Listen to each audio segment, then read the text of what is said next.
देश की सबसे बड़ी पंचायत में परंपरा है कि जब जनता किसी को अपना प्रतिनिधि चुनकर यहाँ भेजती है तो सबसे पहले भारत के संविधान की शपथ लेनी होती है। सांसद अपनी शपथ में कहते हैं, मैं विधि द्वारा स्थापित भारत के संविधान के प्रति सच्ची श्रद्धा और निष्ठा रखूंगा। मैं भारत की प्रभुता और अखंडता अक्षुण्ण रखूंगा। 18वीं लोकसभा में ऐसे भी नेता पहुंचे हैं जिन पर भारतीय संविधान में आस्था न रखने के आरोप हैं। तो चलिए इंडिया टुडे मैगजीन के स्पेशल इशू में छपी स्टोरी के जरिए आज आपको बताते हैं ऐसे अतिवादी सांसदों के बारे में।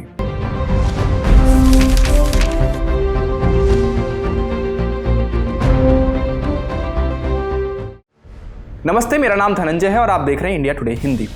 इस फहरिस्त में पहला नाम है अमृतपाल सिंह संधू, जो पंजाब के खडूर साहिब से निर्दलीय सांसद हैं। वो मानो अचानक प्रकट हुए, चेहरा जिसका कोई इतिहास नहीं था, जो जरनैल सिंह भिंडरावाले की तरह कपड़े पहनता, उसी उग्रवादी की दुहाई देता और उसी की तरह बोलता। पंजाब, या कम से कम उन्हें जिनका पंथिक राजनीति से मोहभंग होने लगा था, को मानो बस इसी की ज़रूरत थी। खालिस्तान की अपनी खुली वकालत, अपने भारतीय पासपोर्ट को महज यात्रा का दस्तावेज कहना, गुरु ग्रंथ साहिब को ढाल बनाकर अजनाला के एक पुलिस थाने पर छापा मारना, पुलिस से बचने के लिए 20 दिनों तक भागे भागे फिरना और फिर भिंडरावाले के रोड़े गांव में आत्मसमर्पण। इसके बाद अमृतपाल ने पंजाब में सबसे ज़्यादा 1,97,000 वोटों से चुनाव जीता। एनएसए के तहत डिब्रूगढ़ में अमृतपाल की कैद 1 साल के लिए बढ़ा दी गई है।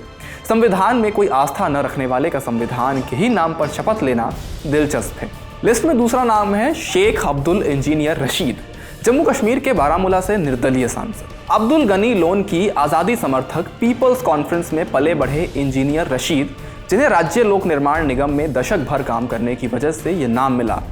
इसी नाम की लोकप्रियता ने उन्हें राज्य के 2008 और 2014 के चुनाव जीतने में मदद की। 2019 के लोकसभा चुनाव में वो बारामूला में तीसरे स्थान पर रहे। उस अराजक अगस्त में रशीद का नाम राजनीतिक कैदियों की लंबी सूची में जुड़ गया। आतंकियों की वित्तीय सहायता के आरोप के साथ वे जल्द तिहाड़ में 5 साल पूरे करेंगे। 2024 के लोकसभा चुनाव अभियान की कमान उनके बेटे अबरार ने संभाली और महज 27,000 रुपए लगाए। बाकी धन समुदाय से आया। उनका नारा जेल का बदला वोट से उमर अब्दुल्ला और सज्जाद लोन के उदारवादी आकर्षण से ज्यादा दमदार साबित हुआ। इस जीत ने नई दिल्ली के दावों और कश्मीर की हकीकत के बीच फासले को भी उजागर कर दिया। लिस्ट में आखिरी नाम है सरबजीत सिंह खालसा, पंजाब के फरीदकोट से निर्दलीय सांसद। अमृतपाल के उलट सरबजीत को उनकी पहचान और साख विरासत में मिली। इंदिरा गांधी के हत्यारे बेअंत सिंह के बेटे सरबजीत ने पहले भी 3 बार लोकसभा चुनाव लड़ा, पर अपने दादा सुच्चा सिंह और मां बिमल कौर की 1989 की जीत दोहरा न सके। लेकिन 2024 उनके लिए बेहतर साबित हुआ, जब अमृतपाल खडूर साहिब से अपनी जमीन तैयार कर रहे थे। अकाली भीतर से फट रहे थे और आप गुटबाजी से तार तार था। उत्साह से भरे सरबजीत अब मारे जा चुके दूसरे सिख उग्रवादियों के परिजनों के साथ नए अकाली दल की बात कर रहे हैं। इस वीडियो में बस इतना ही। देश की सबसे बड़ी पंचायत में पहुंचे जनता के प्रतिनिधियों पर हमने और भी ऐसे दिलचस्प वीडियो बनाए हैं। आप इंडिया टुडे हिंदी के यूट्यूब चैनल को सब्सक्राइब जरूर कर लें ताकि वो वीडियोस आप तक पहुंच सके। शुक्रिया।